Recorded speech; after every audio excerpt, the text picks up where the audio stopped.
Hello boys and girls, this is Mrs. Martin, and today I want to show you how to use a database called WorldBook Kids. To use WorldBook Kids, we can access it in two ways.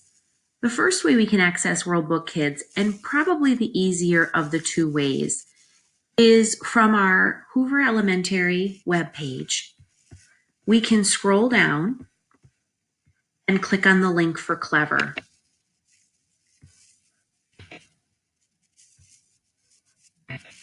Once you're in Clever,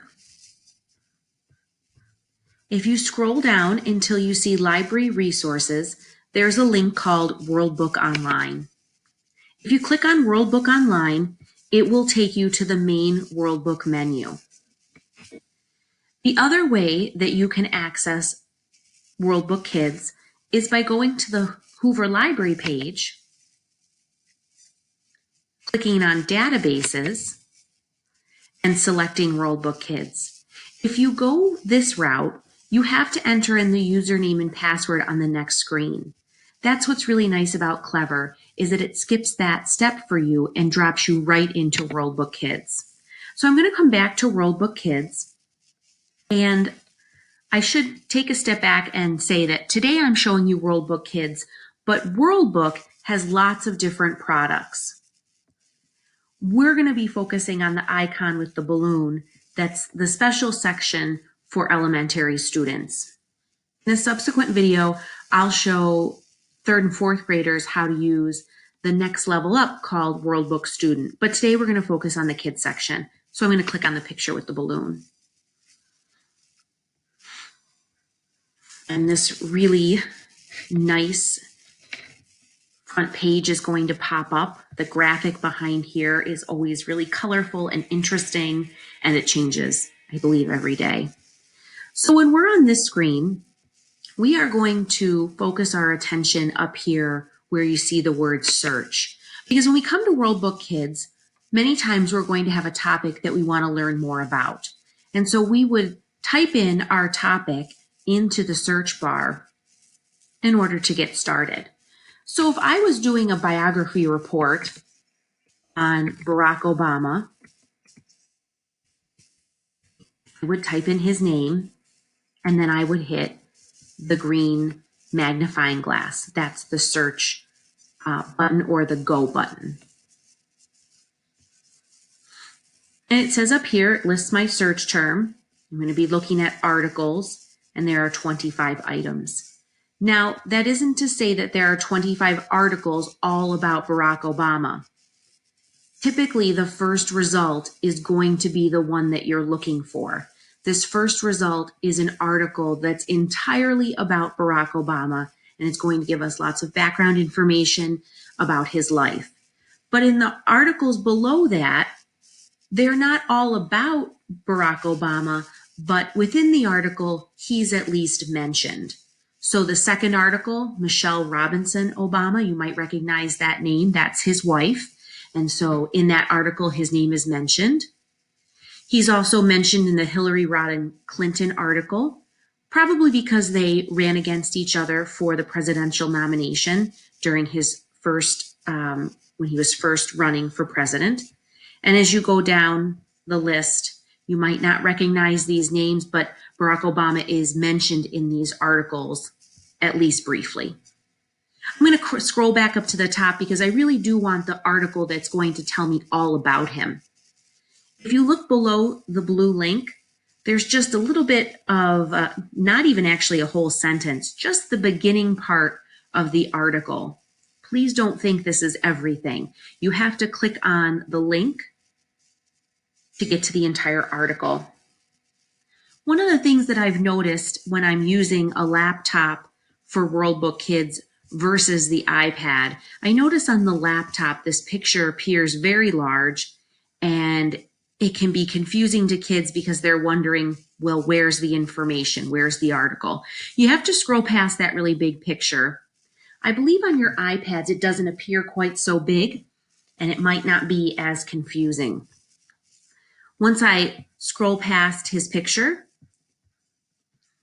I start to see some of the text of the article. One of the things that's really nice, one of the features that I really like about WorldBook Kids is that it will read aloud the article to you, and it allows you to follow along while it's being read. Sometimes it's nice to be able to listen instead of reading on our own. So that option exists for us in WorldBook Kids, and I would just have to push it once and it would start to read aloud, and it will sound like this.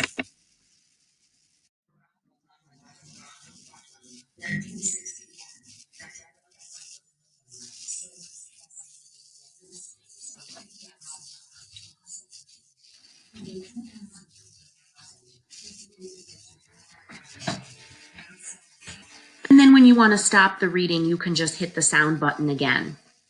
Another feature that's really nice is that when you are reading or listening, if you come across a word you don't know, any word in the text, if you double click on it, it will take you to the dictionary and you can find out what that vocabulary word means. And so that works with any word in the article. You'll notice in the WorldBook articles that there is text, and there's also going to be some media on the left-hand side. So there'll be pictures with captions. Sometimes there will be a video, like this video here is a little video clip from when he was giving a speech. And you can click on any one of the media, the videos or the picture. If you click on the picture, it'll take you to a bigger version of that picture. And you can scroll through to look at the other pictures. That's a nice feature.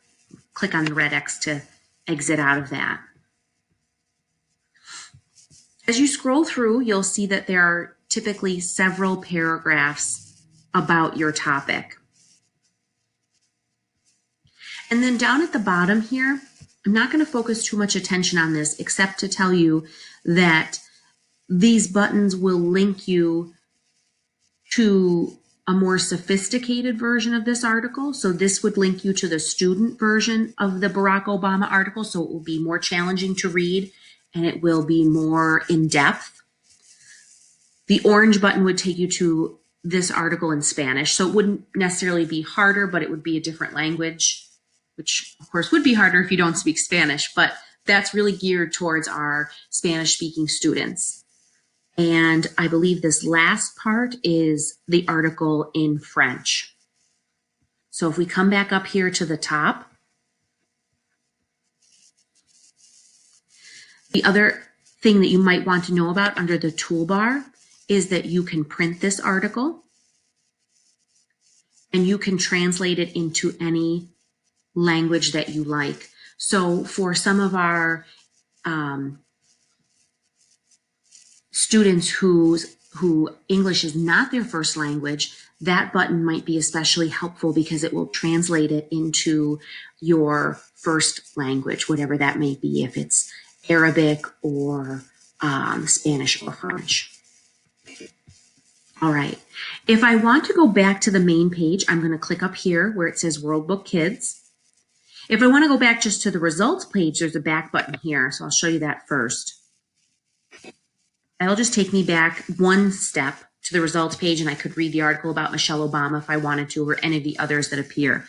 If I want to go all the way back to the WorldBook Kids page, I'm going to click on that link at the top, and I can start a new search.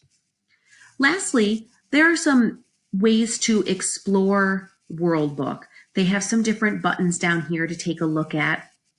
And this is more, I use this more when I have extra time and I'm just sort of exploring. I might not have a specific topic I want to learn about, but I have some extra time and I've come to WorldBook and I can look through World of Animals, activities, maps, games, important places, important people, compare places, science projects, and the dictionary.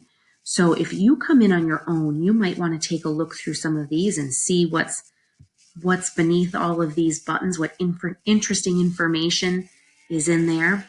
But the most important thing that I want you to take away from this today is knowing how to locate the search bar, type in your topic, In this case, now I'm typing in Donald Trump. I'm on a president kick today. And then I would hit the search button here too. If you have any questions about this, boys and girls, feel free to email me with your questions. And I hope that you have found this quick video tutorial helpful. This was World Book Kids that you can access through Clever or the library databases webpage. Until next time, take care, and I'll talk to you soon.